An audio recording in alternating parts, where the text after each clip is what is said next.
Hello, my friends, and welcome back. Thank you very much for being with me again today. A lot of articles talk about, and experts and analysts and, politicians, they talk about Russia being depleted of manpower to fight in Ukraine. Therefore, they are not capable of having any offensives or any actions to push the Ukrainians westward anymore. And they say this, I say 8 out of 10 articles are saying that. And I'm thinking, usually when they say that, they do not provide you with evidence, they just say it. Therefore, for me, that's a zero, almost zero value. And I'm trying, even though, as I said, the sources are the same. It doesn't matter if you have 8 sources out of 10, and I'm telling you why.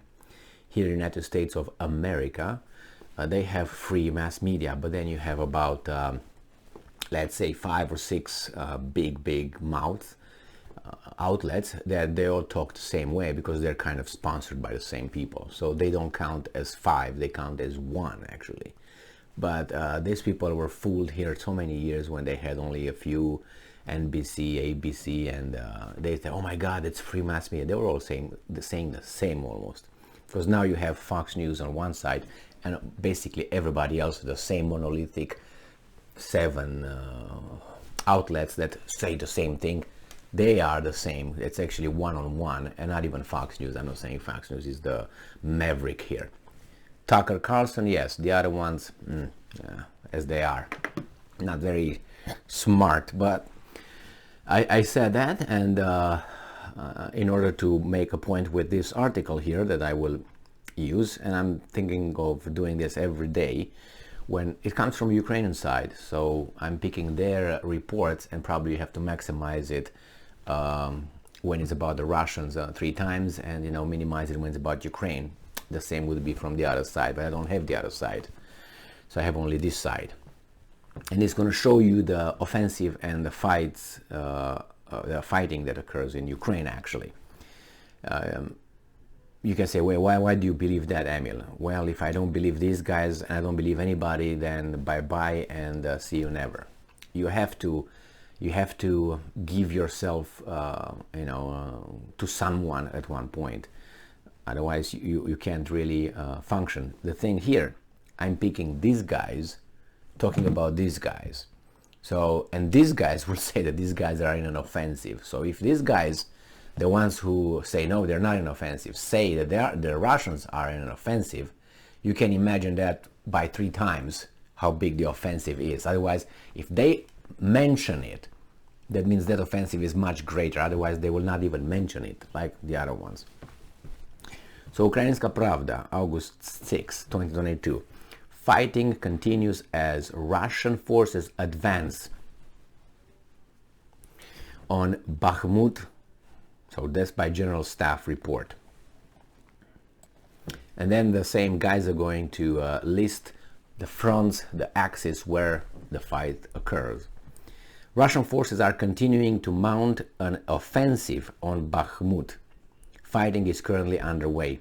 The source is General Staff of the Armed Forces of Ukraine. Details. Now the details are going to tell us all these fronts. Details. We start with Bakhmut front. On the Bakhmut front, Russian forces also used tank guns as well as tubed and rocket artillery to fire on the areas in and around Bakhmutske, Toretsk, Bilohorivka, Krasnopolivka. So that's about some more settlements here. Russian aircraft conducted airstrikes on the area in the vicinity of Zaitsev, Soledar, Bakhmut, Russian forces' attempts to advance on the Yakovlivka, Vershina and Kodema and Zaitseva axis have been unsuccessful, and the Russians retreated. So the title is that the Russian forces advance on that, and then he said they retreated. Okay, you got to pay attention to these things. Now, which one is it? The advance or the try to advance? I didn't see the title, try to advance. Anyway, maybe they gave it just to catch us here.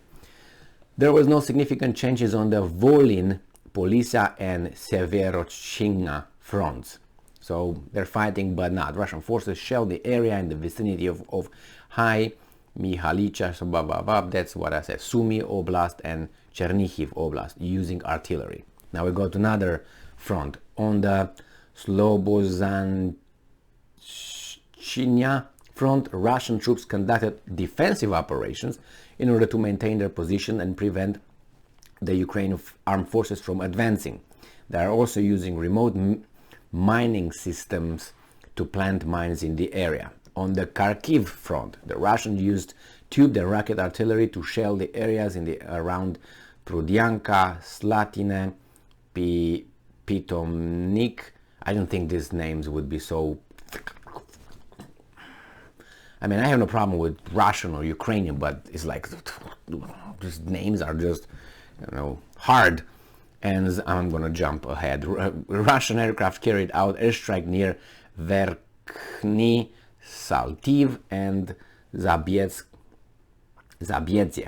In addition, Russian forces used UAVs to conduct aerial reconnaissance in the area around Lisne, Pitomnik, Raisne, Protopopivka. That's like a workout here.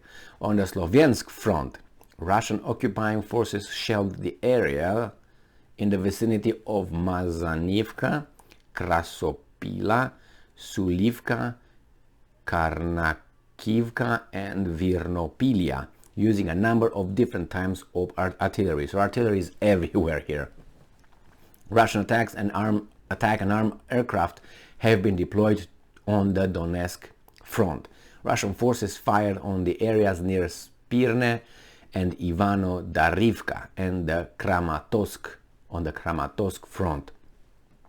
Russian occupying forces shelled the area of New York, Parvomaike, Voldaine, and Papapap on the Audivka front using tubed and rocket artillery. Russian aircraft carried out airstrikes near Navohrdzhke, Pavlivka, and Prechistivka. In addition, the Russians attempted to advance on the Lozov-Nevelske axis, but were unsuccessful and were forced to retreat.